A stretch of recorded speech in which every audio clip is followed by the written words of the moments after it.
It's Amy Register, your Hey kiddos, welcome back. It's Amy Register, your belligerent Bible worker. And if you have been following along with the previous segments, you will know that I am talking about something near and dear to my heart. That's digital evangelism. The last couple segments, I just introduced it briefly, gave a definition, and then talked about some of the statistics I found that make me realize, number one, people are leaving Christianity because of questions and doubts and insecurities. Number two, people are not leaving Christianity per se, but they are leaving the church because they don't find that it is relevant in their lives. So you can go back and review those. In this segment, I want to talk about what I believe some of the solutions are. We'll start heading towards that solution. How can we be part of the solution? How can we get our message, the message of Christ, to people in a way that they can consume it, that they find it relevant, and that will help inform and shape their lives and religious experiences. Let me just start to paint the picture of possibilities for you.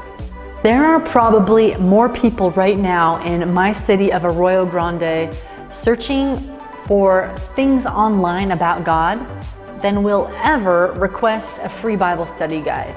And again, I love me some free Bible study guides. I love working with those. I do some drop-offs in the community here.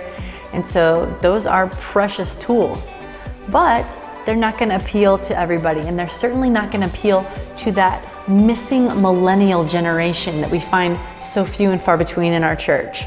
I believe one of the greatest, but virtually untouched methods of communicating the gospel is what you are likely watching me on right now, and that's YouTube. Here are some statistics that may be familiar to you, but if not, I want to make sure you understand how powerful this medium is. There are over 800 million unique visitors to YouTube every month. Just to explain what that means, every visitor that visits once a month is only counted one time. I visit 4 times a day or so, but I'm just counted once for the month. So you know that there's a lot of activity going on YouTube. YouTube is actually the 3rd most visited website overall.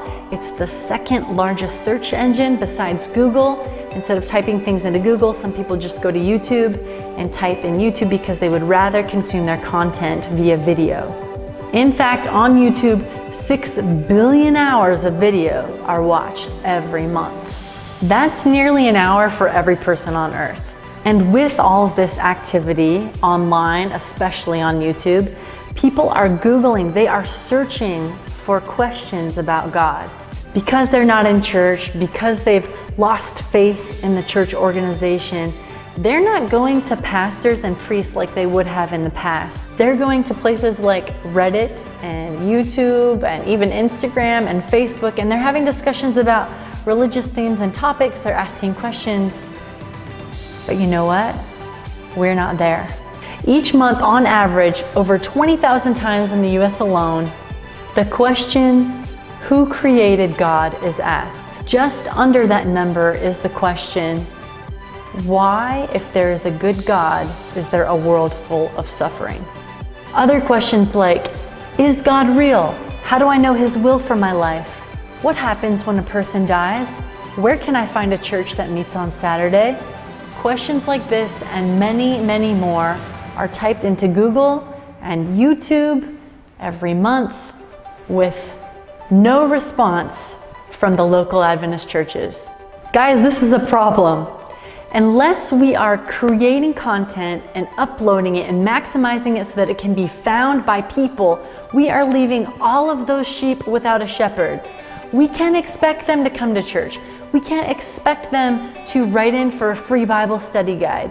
We need to go where they already are. That's what Jesus did. Currently, a relatively small proportion of content watched on YouTube is religious content. But that's not because people aren't interested in watching it. That's because it is simply not available.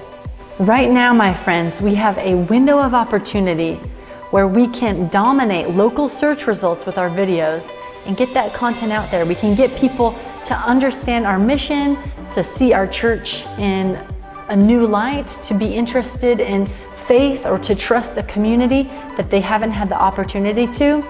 We just need to get our content out there. In the next brief segment, I'm going to let you know exactly what YouTube can do for your church, as well as giving you some practical advice on how to get started, first steps, and implementation. Bye for now.